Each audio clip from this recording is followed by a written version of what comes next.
If he's going to go to Chicago, will he go? If he's going to go to Ohio, is he going to go to Chicago? The vice president is going to be there, and she will speak to the devastation that we all saw with our own eyes yesterday in Highland Park. But I don't have anything to share about for the president's travel tomorrow. He'll go to Ohio, where he's going to talk about the rescue plan, the special financial assistance program in particular.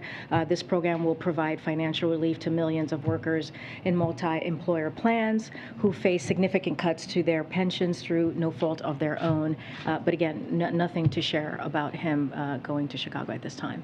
Not necessarily tomorrow, though, but later this week, next week? We just don't have anything to share. But again, the vice president's going to be there today. She will certainly speak to the tragedy that we saw yesterday. The president spoke to this yesterday during the 4th of July in a very forceful way, and laying out how he and the First Lady saw the tragedy, and we even had a moment of silence. But we are not planning right now. At this moment, I don't have any plans of a future trip to Chicago. And since you mentioned the Ohio trip tomorrow, when the president is in Cleveland, which is relatively near Akron, do you expect him to address at all the fatal police shooting of Jalen Walker? I don't have anything to share on that either, whether he is going to potentially, I know it's about 45 minutes from Cleveland where the shooting happened.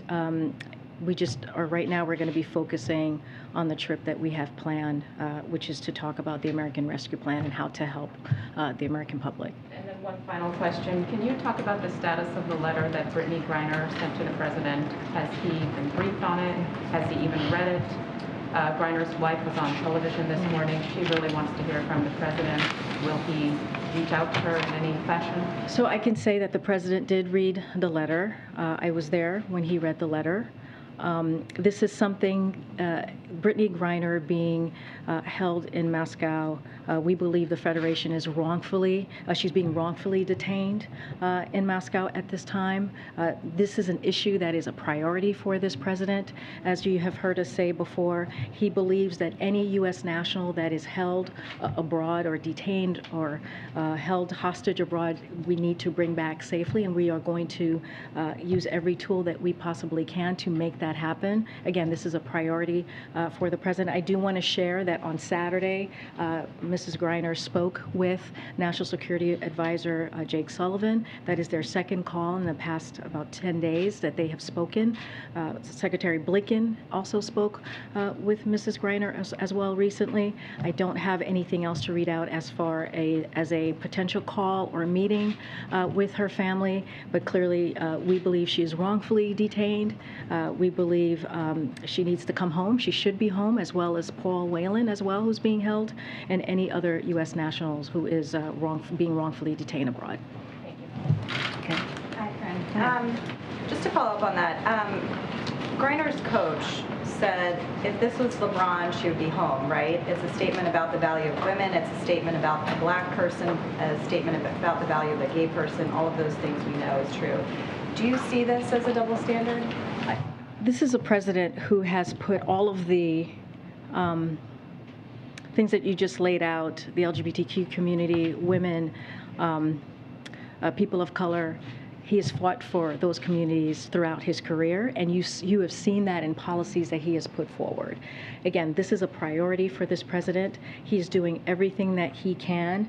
The White House is closely coordinating as well with the special presidential envoy for hostage affairs, who has met with Brittney's family, her teammates, and her support network. So we are going to continue to have those conversations, and we're going to make sure that she and others get home safely.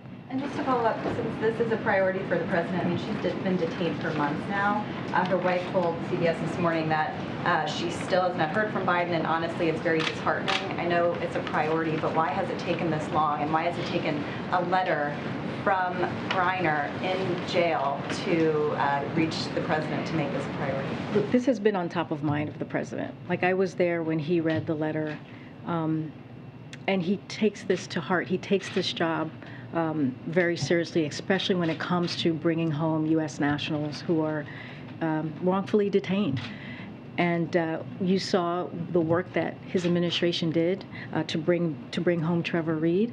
That is the same work, the same focus that we did and put behind bringing Trevor Reed home. We're going to do the same with Brittney Griner and others.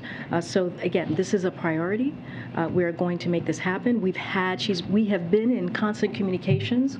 Secretary Blinken, the special envoy, as I just listed out, and also Jake Sullivan, our national security advisor. We're going to continue to have those conversations, and we're going to continue to make sure we use everything at our disposal to bring her home, and also Paul Whelan and all the others U.S. nationals that are abroad. Thanks, Karine. How did the president go from blaming high gas prices on Putin to big oil to small business owners now? Well, here's the thing about that, Peter, is when you look at, as of this morning, when you look at the crude oil, and when you look at wholesale oil prices as well, they've declined about 15%. And so retail gas prices, however, have only declined just about 3% over the same time period as we have seen with crude oil prices and the wholesale gas prices. And meanwhile, those same retailers are profiting. Their profit have gone up about 40 cents, nearly 40 cents in that same period of time. So what the president is saying is that everyone along that chain, along that production chain line, needs to make sure that they're doing what is possible, their part in bringing down the cost for the American people. That is what we're asking. Consumers should not be the first to pay and the last to benefit. Jeff Bezos says the president's tweet about this is either straight ahead misdirection or a deep misunderstanding of basic market dynamics. Which is it? As you know, we completely disagree with Jeff Bezos. Look, we will continue to call on everyone along that distribution chain, as I just mentioned, from oil companies to refineries to distributors to retailers, to pass their lower cost through to consumers. That is what is important to make sure that we should not make, again, consumers pay first and get that relief last. Okay, and then on a different topic, why is there a voicemail of the president talking to his son about his overseas business dealings if the president has said he's never spoken to his son about his overseas business dealings? Well, first I'll say that what the president said stands. So if that's what the president said, that is what stands. And secondly, a voicemail about a New York Times article concerning Hunter Biden's business dealings, and he says, "I think you're clear." How is that not him talking to his son about his overseas business dealings? We're not, from this podium, I am not going to talk about alleged materials from the laptop. So are you disputing the president's voice on the voicemail? I am not going to talk about alleged materials on the laptop. Are it's you not disputing happening. Then that it is not? Peter, I refer you to his son's representative. Okay. Good. Thanks, Karine. The president said the other day that he would meet with governors and then consider some more potential executive actions in response to Roe. So now that that meeting has happened, is there anything on the table that you are considering in terms of executive actions? So, as we have said, all options are on the table. The president is going to do everything that he can from his legal authority to make sure that we're protecting women's freedoms and women's rights. So that still stands. That still is something that we are going to do. I don't have an executive order, executive action to speak to at this time. As you know, when the decision came down almost 2 weeks ago, the president took quick action and he announced some executive authorities that we believe protect women, ensure that they can get access, health care access, as quickly as possible. As far as executive actions, I don't have anything for you for you. Really quickly, is there an update on when the president will make a decision on Chinese tariffs, and will he be speaking to President Xi before he makes that decision? So I don't have a timeline for you on that. The president's team is continuing to look at our options on how to move forward. As you know, for the president and President Xi had a conversation back in March, and we continue to leave all communications lines open from the president on down. Go ahead. Just following up on that, the president did say he would have specific announcements out of the meeting, so Has he changed his view on that there isn't anything to announce right now? No, not at all. I don't think he's changed his view on that. Again, he's going to do everything in his legal authority to make sure that we protect women and their freedoms and their rights the best that he can from, again, his legal authority. I just don't have anything for you to share at this time. It sounded like he had something in the pipeline there. Once we have something, we will be sure to share it. On the matter of the Griner letter, now that the president has read it, does he feel it is the type of an outreach to him that he would want to do some kind of personal response back in a letter form or in some other way to Griner, if that is doable through channels, or to her wife or family members, to have a direct response from the president? Well, you all read the letter, I presume. It was out there in the press, and it is a deeply personal letter. As you know, this president takes that very personally as well. Brittney Griner talked about the 4th of July, which we just celebrated yesterday, talking about freedom and how different it means for her. You heard the president's speech, which was also very powerful yesterday, speaking about that in the time and the moment that we're in. I don't have anything to share about if he's going to respond or what that would look like. I can confirm again that he has read the letter, and it was, as we all know, deeply personal, and we're going to do everything. The president's going to do everything that he can in his power to bring her home, along with other U.S. nationals who are being held wrongfully detained, Bori. And any follow-up on the energy meeting that Secretary Granholm held, and the president had said he was looking for solutions from the oil companies and so forth. Has there been anything brought back to the president for him to review, or any updates on that? So, as you know, that meeting went very well. We even heard from some of the CEOs who came out of that meeting as well. We did a readout. We are still looking to get to solution. We think that was a first step. There's going to be more conversations.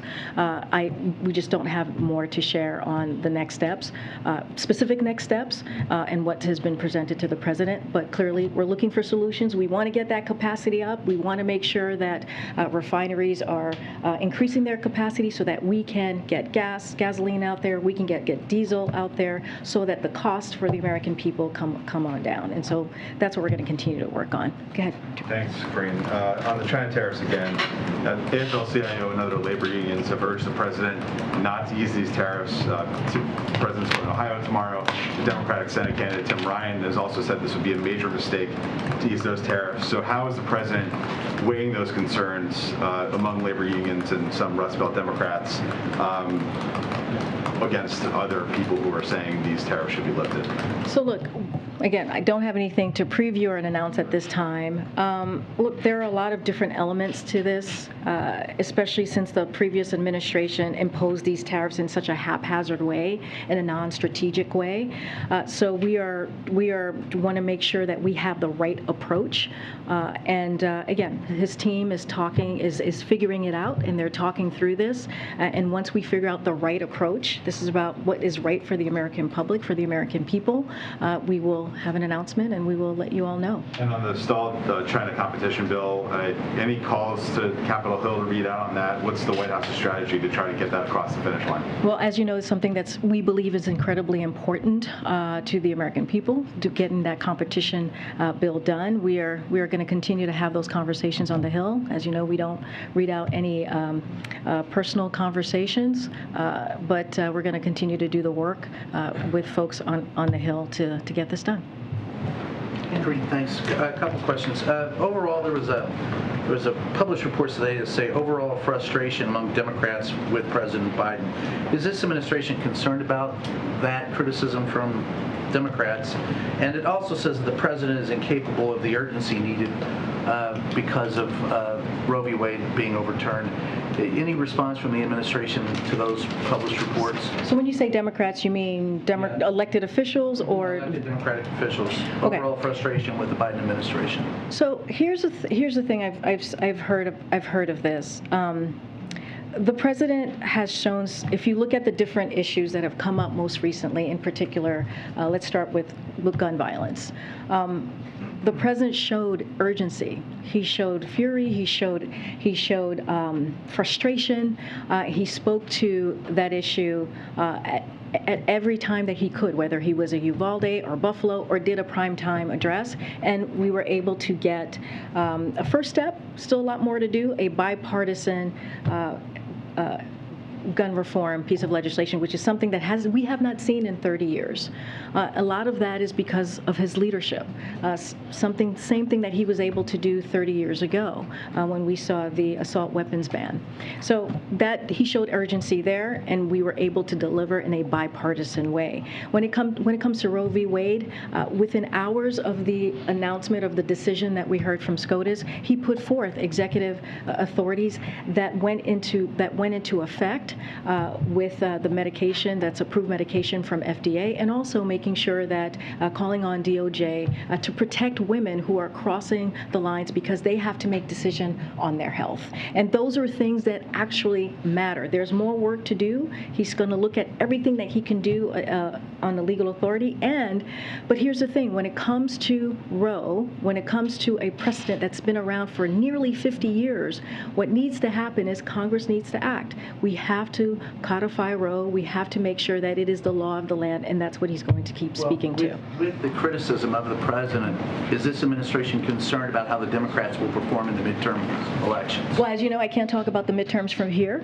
That will get me into big trouble. I'm just saying I got to be careful about that. Expressed any concern? I got to be careful about that. Look, the president wants to make sure that we continue delivering for the American people. He has said, what I can say from here, if we are in a position where Congress does not act, as we're speaking to on Roe v. Wade, and does not codify Roe, make Roe the law of the land, then the American public should make their voices heard.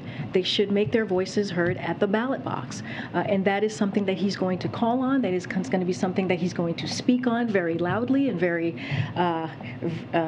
aggressively, as you laid out. And this is an important issue. He has said this was an extreme decision by the court. He has said this is going to change the lives of so many women, upend their lives, if you will, because of this extreme decision, and it should not stand. And what we saw a couple weeks ago almost 2 weeks ago, is not the end. It is only the beginning, and we just have to keep working towards that. Finally, as far as a different matter entirely, but as far as the letter that was presented to you, signed by 70 members of the White House press corps. You've been listening to the White House press briefing. Press Secretary Karine Jean-Pierre said the president has no plans yet to visit Highland Park, Illinois, the community hit by the latest mass shooting in America. On another topic, she said the president has read the letter from Brittney Griner and added the administration is doing everything it can to bring her home.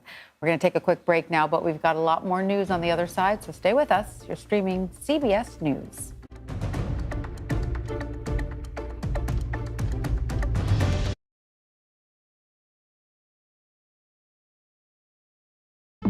An original documentary from CBS reports. It's gonna be big! The metaverse, the virtual world that's become a cryptocurrency casino.